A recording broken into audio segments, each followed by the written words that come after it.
Komisioni Qendror i Zgjedhjeve të Kosovës e përfundoi procesin e numërimit të votave rreth një muaj pas mbajtjes së zgjedhjeve parlamentare në vend më nënshkurt.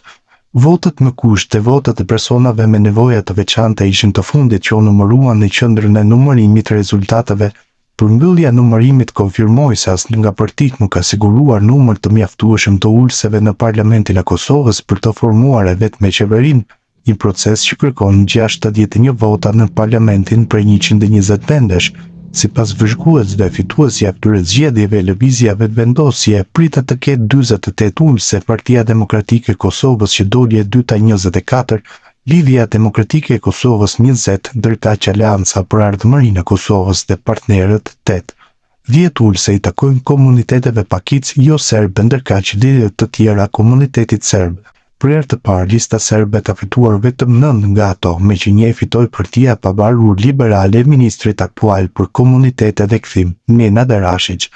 Vëzhguesit në vazhdimsi të reqin vërejtjen se as skenarët të mundshëm të formimit i qeverisë së re që përfshin lëvizjen vetëvendosje me pakicat jo serbe apo partitë opozitare të bashkuara, nuk ofrojnë fuqinë e duhur vendimarrëse përballë sfidave të shumta që e presin vendin në planin e brendshëm dhe të jashtëm.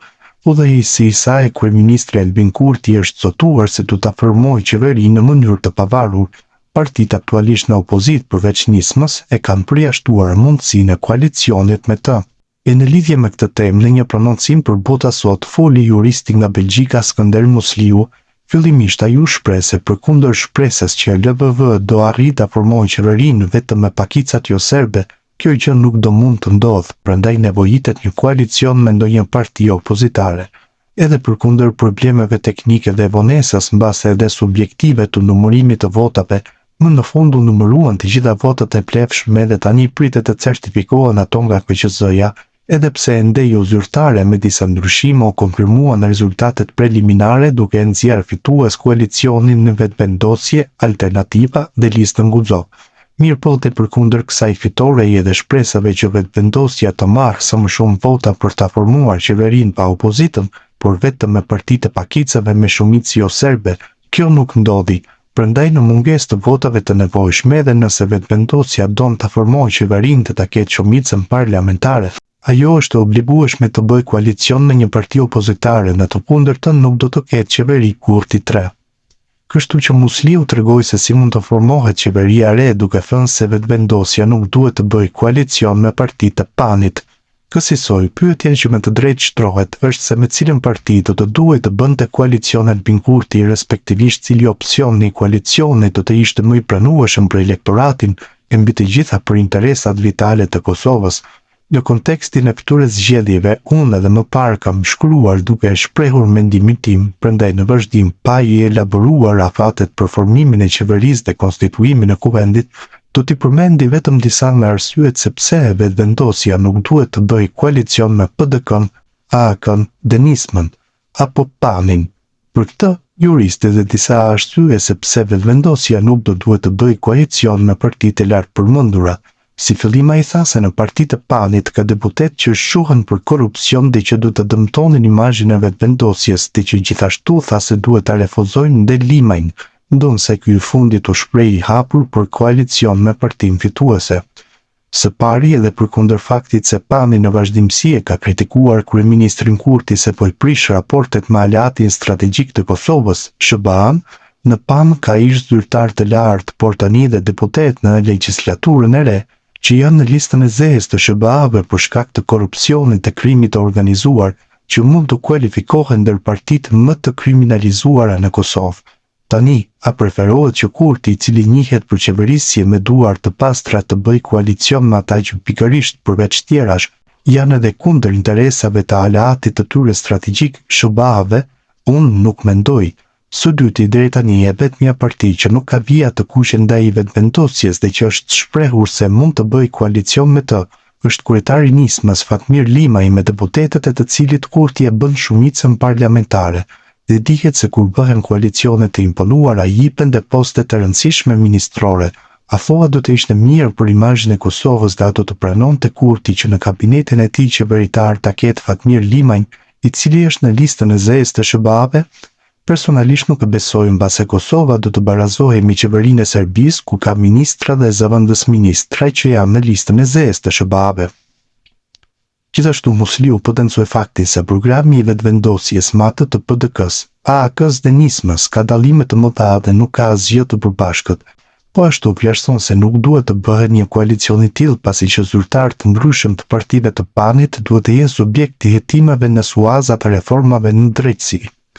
Së treti, vizioni dhe programi i qeverisë si vetëvendosjes dhe PAN-it janë diametralisht të kundërta dhe nuk kanë asgjë të përbashkët, në veçanti kur bëhet fjalë për reformat e domosdoshme në sistemin e drejtësisë. Qeveria Kurti II gjatë mandatit të kaluar ka përgatitur infrastrukturën juridike për këto reforma, mirë po pikërisht PAN-i dhe jo vetëm, përmes obstruksioneve dhe bojkotimit të seancave të komisioneve të kuvendit dhe të vetë kuvendit, ka vështirësuar miratimin e ligjeve të nevojshme, madje edhe kur ato miratoheshin, PAN-i sistematikisht i dërgonte në gjykatën kushtetuese për vlerësim, kurse kjo gjykatë në vend që të shqyrtonte me prioritet ligjit për reformat në drejtësi, siç ishte ligji për vetimun, ligji për byron shtetërore për verifikimin dhe konfiskimin e pasurisë së pajustifikueshme, ligji për Këshillin Prokurorial të Kosovës dhe jo vetëm, ajo qëllimisht e vononte vlerësimin e tyre duke i kaluar edhe afatet e para me ligj, madje duke i vonuar edhe mbi një vit që nënkuptonte një bojkotim të sofistikuar institucional. Këto obstruksionet e kësaj gjykate janë pasojë e PAN-it sepse kastat e tyre politike i kanë rekrutuar gjyqtarët e kësaj gjykate në stilin e promptomafisë. Së katërti, asnjë parti e PAN-it nuk do të duhet të ishte pjesë e qeverisë së ardhshme të Kurtit sepse pikërisht zyrtarët e këtij koalicioni duhet të jenë subjekti i hetimeve në suaza të reformave në drejtësi, në veçanti të tre ligjeve që përmenda, prandaj PDK-ja, AK-ja dhe nisma, në asnjë variant nuk do të duhet të jenë pjesë e qeverisë së ardhshme sepse do të dështonte reforma në drejtësi, që është më së nevojshme për pastrimin e skenës politike të sistemit të drejtësisë nga korrupsioni dhe krimi i organizuar. Rikthimin e PAN-it në pushtet dëshiron dhe preferon Grenell, i cili në mënyrë brutale ndërhyri në zgjedhjet parlamentare të Vučići, i cili dhe publikisht është deklaruar për kthimin e Planit në pushtet, shpjegoi ai. Tutje juristi konsideroi se momentumi politik nuk është as pak i përshtatshëm e as i favorshëm për koalicion të vetëvendosjes me njërin nga këto parti. Së pesti, PAN-i pa humbur kohë do të dërgojë draft statutin e asociacionit për vlerësim në gjykatën kushtetuese, që në kohën kur Serbia çdo ditë shkel marrëveshjen e Brukselit dhe udhërofyesin e Ohrit nuk preferohet. Së gjashti, momentumi politik nuk është as pak i përshtatshëm dhe as i favorshëm, madje do të ishte i rrezikshëm për Kosovën, sepse këto parti karakterizohen, siç na ka mësuar e kaluara e hidhur, edhe për çështjet më vitale dhe kritike të Kosovës, sillen me nënshtrim dhe servilizëm ndaj faktorit ndërkombëtar, në veçanti tani ku në krye të SBA-ve kemi Donald Trump, i cili është politikan jo konvencional, i paparashikueshëm, ultimativ që ka tendenca shërbimet politike të shpërblej me kompensime ekonomike, siç mund të ndodhë me ndryshimin e kufjerit, ujmanin apo trekçëm. Ndër të tjera, shtoi se koalicioni më i qëndrueshëm dhe përshtatshëm është ai ndërmjet vetëvendosjes dhe LDK-s, ku kjo e fundit do të riparonte gabimin e së kaluarës kur u largua nga koalicioni i qeverisë Kurti I.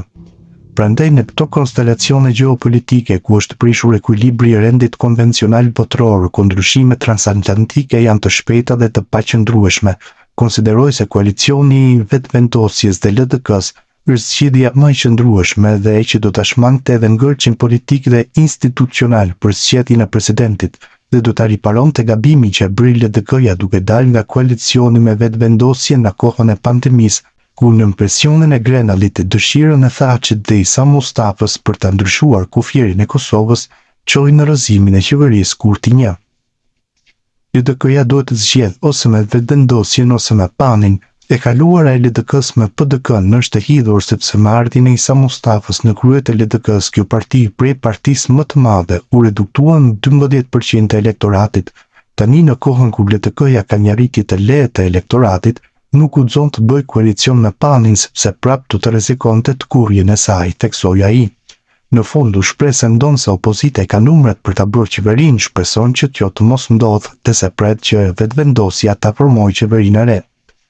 Opozita e tanishme ka numrat për formimin e shumicës parlamentare dhe qeverisë, mirë po për shkaqe të arsyet që përmenda më lart nuk do të preferoja në asnjë mënyrë që ajo të vijë në pushtet, sepse në çdo aspekt do të ishte dëmshme për Kosovën. Kryeministri Kurti ditë më parë deklaroi se pas certifikimit të rezultateve definitive nga KQZ-ja do ta formojë qeverinë Kurti 3, SMK do ta bëjë këtë, ngel për tu pa, përfundoi Skënder Musliu.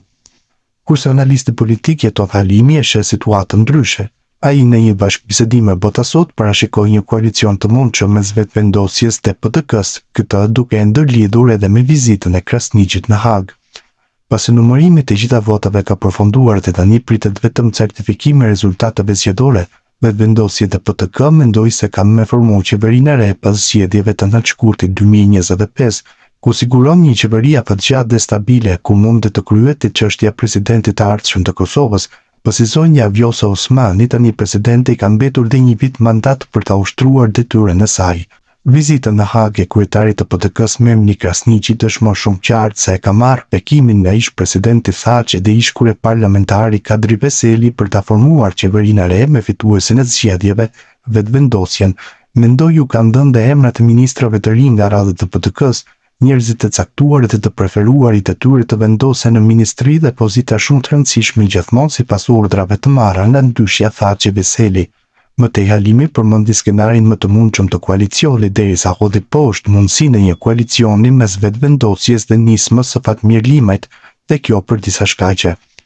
Një nga skenaret më të mundshëm për krijimin e qeverisë koalicionit që pritën më ndodhesh të vetëvendosje PDK, siç u tha më lart, pasi këto dy parti krijojnë qeveri stabile dhe afatgjatë njëkohësisht e zgjedhin çështjen e presidentit. Pavarësisht se nisma nuk ka vija të kuqet e ka shprehur gatishmëri të bashkëpunojë edhe me zotin Aldin Kurti, nuk besoj se kjo qeveri vetëm me nismën është stabile dhe afatgjatë. Në mënyrë hipotetike mundet me u shantazhu dhe zoti Kurti, prandaj nuk e besoj që bën këso kalkulime politike, ku e di shumë mirë se zoti Limaj ka qenë kritikues shumë i madh i kësaj qeverie në detyrë, veç nëse bëhet qeveria mundet ta quaj qeveria pa shkurtër, por dhe me shantazhe politike, nënvizoi ai. Në fund analisti shtoi se qeveria vetëvendosje nisma do ishte e dobët duke shtuar se ndërkombëtarët do bëjnë presion që liderët politik ta formojnë qeverinë sa më shpejt. Albini nëse veç hyn në qeveri me zotin Limaj nga nisma, janë vetëm 3 deputet, një nga minoriteti serb, zoti Nenad Rashić, prap lëbushllëk të madh, dhe unë shpresoj që bashkësia ndërkombëtare do të bëjë presion shumë më të madh, sidomos ambasada amerikane në drejtim të liderëve politik, pasi e di shumë mirë se Kosovën e presin shumë punë të mëdha, përmbylli Jeton Halimi.